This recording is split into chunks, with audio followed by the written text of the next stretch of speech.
জনগণ যদি পিয়ার মানে তো আপনাদেরকেও মানতে হবে, আর জনগণ যদি বিপক্ষে যায় আমরা জামাত ইসলামী তা মেনে নেব। দাবি পিয়ার মানতে হবে।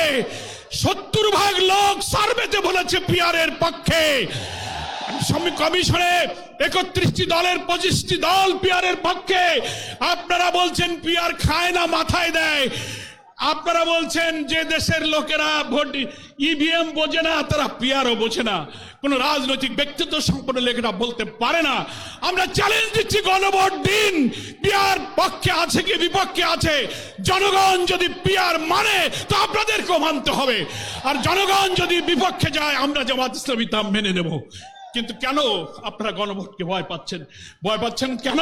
পিয়ারের মধ্য দিয়ে যদি সকলে অংশীদারিত্বের ভিত্তিতে পেশি শক্তি, কালো টাকা মুক্ত কোয়ালিটি পার্লামেন্ট হয়ে একটি সুন্দর সরকার গঠন হয়, তাহলে যারা কর্তৃত্ববাদী সরকার ব্রুট মেজরিটি নিয়ে আরেকটি ফ্যাসিবাদী হয়ে উঠতে পারবে না, তারাই পিয়ারকে ঠেকাতে চায়।